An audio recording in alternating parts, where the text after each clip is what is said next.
ಹತ್ಯೆಯಾದ ನೇಹಾ ಪೋಷಕರು ನಿನ್ನೆ ಬೆಳಗಾವಿಯಲ್ಲಿ ಸಚಿವ ಲಕ್ಷ್ಮೀ ಹೆಬ್ಬಾಳ್ಕರ್ ನಿವಾಸಕ್ಕೆ ಭೇಟಿ ನೀಡಿದ್ದಾರೆ. ಇನ್ನು ಬೆಂಗಳೂರಿನಲ್ಲಿ ಬಿಸಿಲಿನಿಂದ ಕಂಗೆಟ್ಟಿದ್ದಂತೆ ಜನರಿಗೆ ಮಳೆರಾಯ ತಂಪೆರೆದಿದ್ದಾನೆ. ಈ ಸುದ್ದಿಗಳನ್ನು ನೋಡೋಣ ಸಮಗ್ರ ನ್ಯೂಸ್ ಟಾಪ್ 9ನಲ್ಲಿ.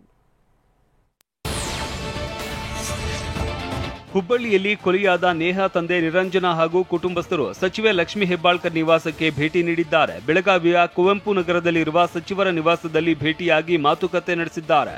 ಮತದಾನಕ್ಕೆ ಕೆಲವು ದಿನ ಬಾಕಿ ಹಿನ್ನೆಲೆ ಈ ಭೇಟಿ ಸಾಕಷ್ಟು ಚರ್ಚೆಗೆ ಕಾರಣವಾಗಿದೆ. ಮೊನ್ನೆ ತಾನೇ ಕೇಂದ್ರ ಸಚಿವ ಅಮಿತ್ ಶಾ ಭೇಟಿಯಾಗಿದ್ದ ನೇಹಾ ತಂದೆ ತಾಯಿ ನಿನ್ನೆ ಹೆಬ್ಬಾಳ್ಕರ್ ಭೇಟಿಯಾಗಿದ್ದಾರೆ. ಬೆಂಗಳೂರಿನಲ್ಲಿ 3 ದಿನದಿಂದ 39 ಡಿಗ್ರಿ ಸೆಲ್ಸಿಯಸ್ ತಲುಪಿದ್ದ ತಾಪಮಾನಕ್ಕೆ ಜನ ಬೆವೆತು ಹೋಗಿದ್ರು. ಆದರೆ ಬಿಸಿಲಿನ ಝಳದಿಂದ ಕಂಗೆಟ್ಟಿದ್ದ ಜನರಿಗೆ ನಿನ್ನೆ ಸಂಜೆ ಮಳೆರಾಯ ತಂಪೆರೆದಿದ್ದಾನೆ. ಬೆಂಗಳೂರಿನ ಹಲವೆಡೆ ಗುಡುಗು ಸಹಿತ ಮಳೆಯಾಗಿದ್ದು ಜನ ಹಾಯ್ ಅಂತ ನಿಟ್ಟುಸಿರು ಬಿಟ್ಟಿದ್ದಾರೆ. ಮೆಜೆಸ್ಟಿಕ್, ವಿಲ್ಸನ್ ಗಾರ್ಡನ್, ಕೆಆರ್ ಪುರಂ, ಬನ್ನೇರ್ಘಟ್ಟ ರಸ್ತೆ ಸೇರಿದಂತೆ ಹಲವೆಡೆ ಮಳೆಯಾಗಿದೆ.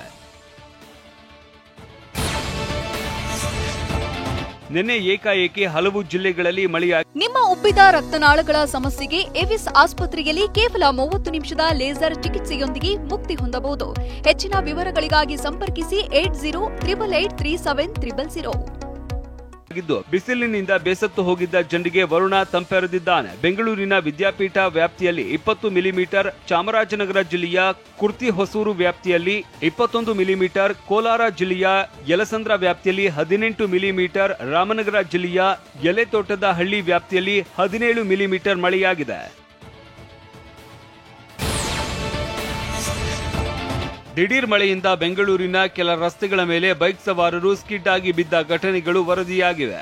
ವಿಧಾನಸೌಧದ ಮುಂಭಾಗದ ರಸ್ತೆ, ಪೀಣ್ಯ ಎಲಿವೇಟೆಡ್ ಫ್ಲೈಓವರ್, ಸಿಐಡಿ ಕಚೇರಿ ಮುಂಭಾಗದ ರಸ್ತೆಯಲ್ಲಿ 30ಕ್ಕೂ ಹೆಚ್ಚು ಬೈಕ್ಗಳು ಸ್ಕಿಡ್ ಆಗಿ ಬಿದ್ದು ಸವಾರರು ಗಾಯಗೊಂಡಿದ್ದಾರೆ. ಬಳಿಕ ಪೊಲೀಸರು ಅವಾಂತರ ನಡೆದ ರಸ್ತೆಗಳ ಮೇಲೆ ಮಣ್ಣು ಹಾಕಿ ಸ್ಕಿಡ್ ಆಗೋದನ್ನ ತಡೆಯೋದಕ್ಕೆ ಯತ್ನಿಸಿದ್ರು. ಬೆಂಗಳೂರಿನ ಚಿನ್ನಸ್ವಾಮಿ ಸ್ಟೇಡಿಯಂನಲ್ಲಿ ಮೇ 4, 12, 18ರಂದು ಪಂದ್ಯ ನಡೆಯಲಿರುವ ಕಾರಣ ಕ್ರಿಕೆಟ್ ಪ್ರಿಯರಿಗೆ ಬಿಎಂಟಿಸಿ ಗುಡ್ ನ್ಯೂಸ್ ಕೊಟ್ಟಿದೆ. ಐಪಿಎಲ್ ಮ್ಯಾಚ್ ಇರುವ ದಿನ ವಿಶೇಷ ಬಸ್ ವ್ಯವಸ್ಥೆ ಮಾಡಿ ಬಿಎಂಟಿಸಿ ಆದೇಶ ಹೊರಡಿಸಿದೆ. ಪಂದ್ಯ ನಡೆಯುವ ದಿನ ಎಲ್ಲಾ ನಿಲ್ದಾಣಗಳಿಂದ ರಾತ್ರಿ 1 ಗಂಟೆವರೆಗೆ ಬಿಎಂಟಿಸಿ ಬಸ್ ಸಂಚಾರ ಮಾಡಲಿವೆ.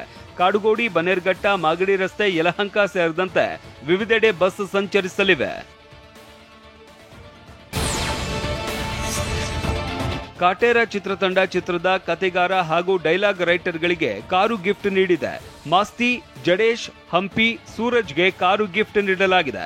ಕಾಟೇರ 100ನೇ ದಿನದ ಸಂಭ್ರಮಕ್ಕೆ ಚಿತ್ರತಂಡದ ನಿರ್ಧಾರ ಮಾಡಿದ್ದು, ನಿರ್ಮಾಪಕ ರಾಕ್ಲೈನ್ ವೆಂಕಟೇಶ್ ಚಿತ್ರತಂಡದ ಕತೆ ಹಾಗೂ ಡೈಲಾಗ್ ರೈಟರ್ಗಳಿಗೆ ಕಾರು ನೀಡೋದಕ್ಕೆ ನಿರ್ಧರಿಸಿದ್ದಾರೆ.